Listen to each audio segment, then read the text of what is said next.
Hello ladies and gentlemen, my name is Chris Stallings. You know me here on YouTube as MarauderEX, and as always I'm your host for Operation Recap, where I take some of the stories from Rainfall and I show them off here on YouTube. I'm not going to do a witty joke on that one because really they're not witty. They really aren't.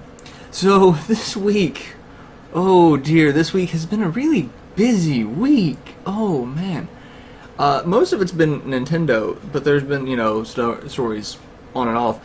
But there's a lot of Nintendo stories, but I have a little more than the 3 stories that I normally do. Several of them kind of link together, but I got a list here.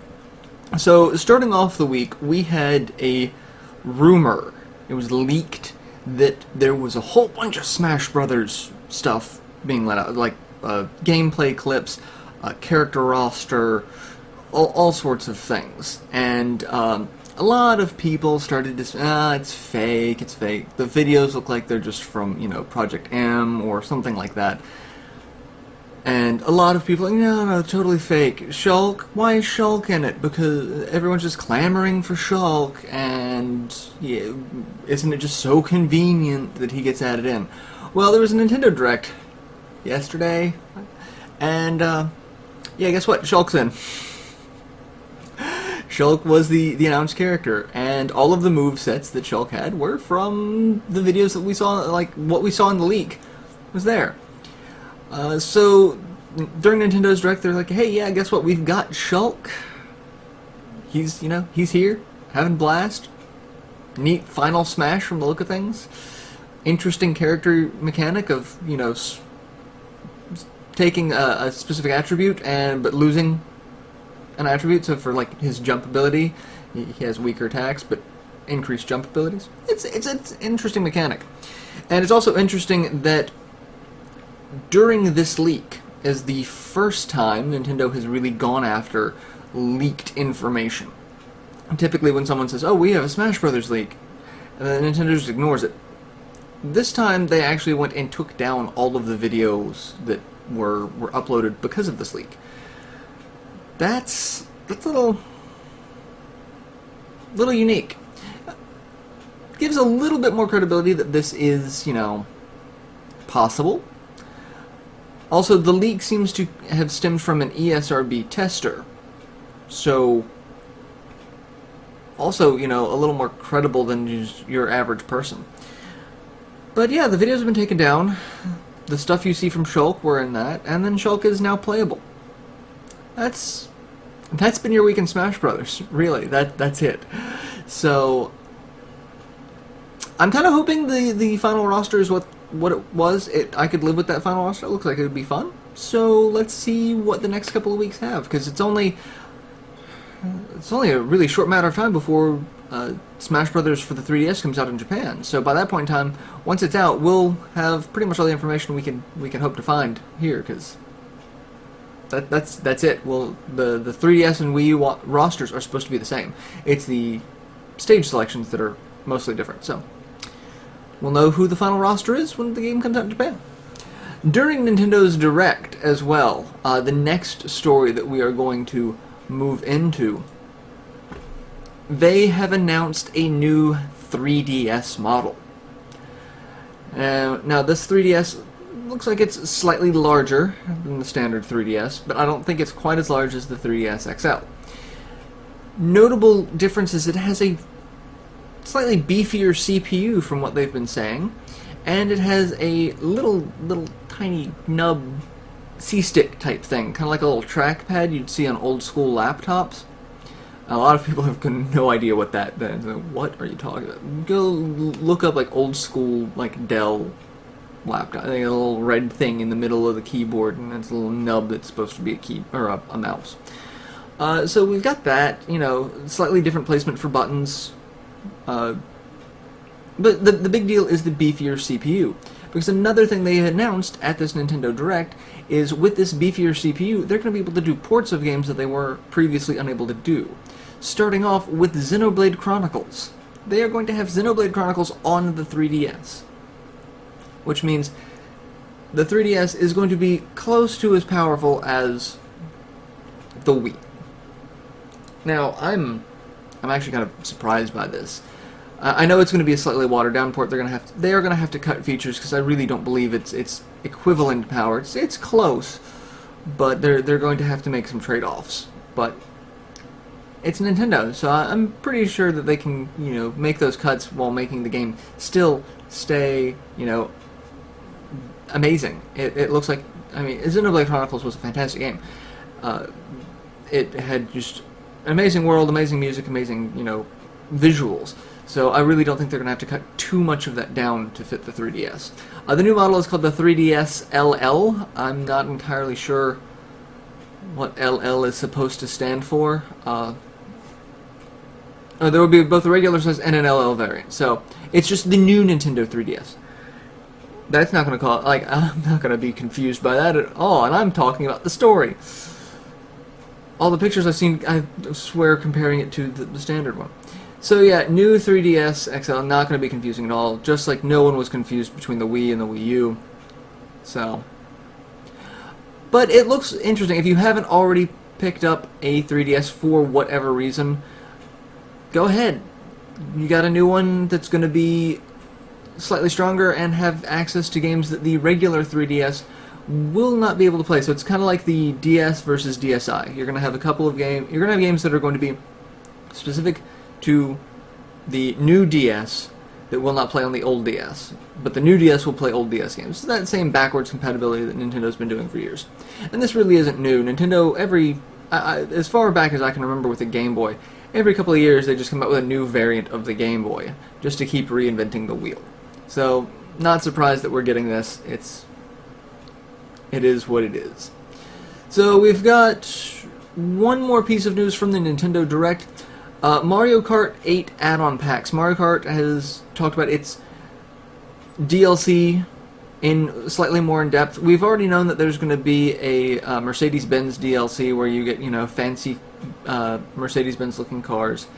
But they have two other expansion packs that are going to be paid DLC. The Mercedes-Benz is free DLC, you just get to go download it. These two, you've got a Legend of Zelda Mario Kart and a costume Mario Kart. Pack 1 includes 3 characters, Tanuki, Mario, Peach, Link, 4 vehicles, and 8 new tracks.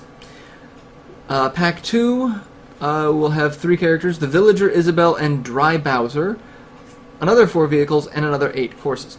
So, between the two of those, that's about, half a game right there, almost. Like, 8, there's 2 cups per each pack, so that's 4 cups, that's half of the number of tracks that are already available in the game. 8 new vehicles, and 6 new characters, which I don't know what the new characters are going to be bringing in. I think it'll be fun to play as Link.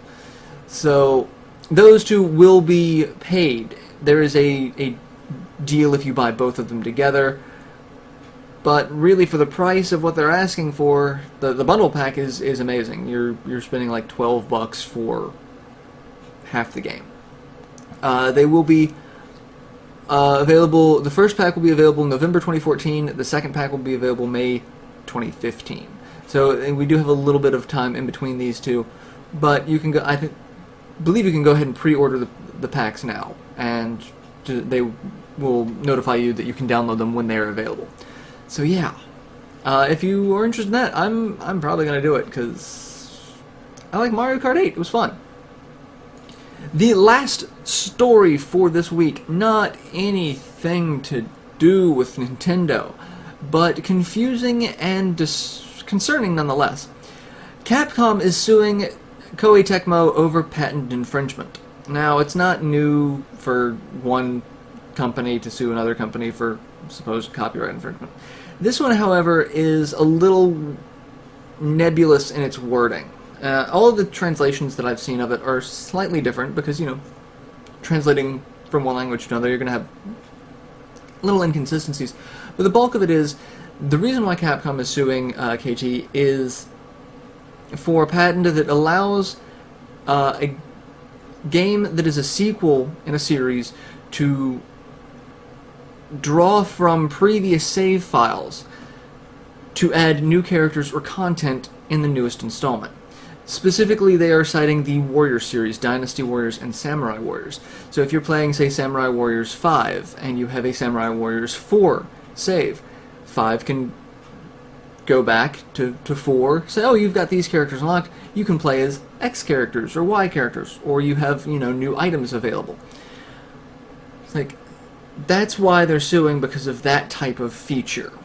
And they are suing for 10% of the 9.7 billion yen, which comes out to about 93 million US dollars in damages. And KT is saying there's no patent infringement. This is silly, as you typically would. There's really no telling what this is going to do. There's no telling how this is going to play out.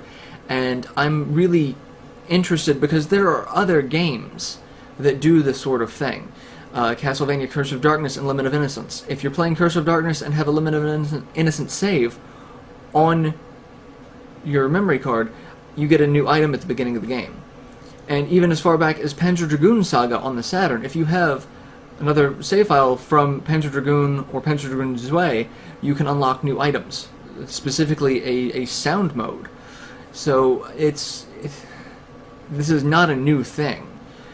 But the fact that it is specifically targeting a fairly popular franchise in Japan seems a little disconcerting. So I'm wondering if anyone else who's used this technology is going to, step up to bat and assist KT. And we've done this before, and if anyone has an instance of this happening before Capcom's patent was filed, that kind of is going to really tip the scales and how this is going to go. So we just have to sit back and watch and see what happens on this one. But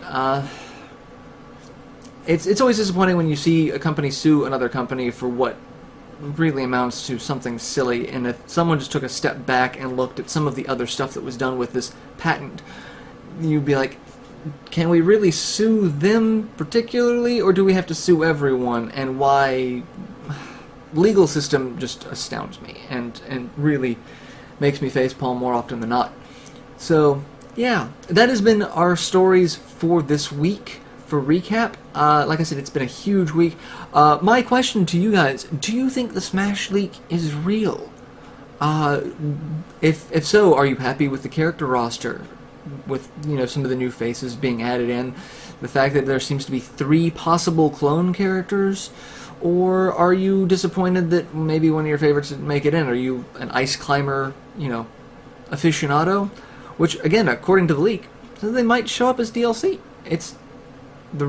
That part of the rumor has been yet to be confirmed or rebutted. So it's let me know what you think. I'm personally kind of happy with it, but I can understand if someone's a little miffed about it. And was there a character that you wanted to see in the game that's not? I know so many people are going to say Ridley.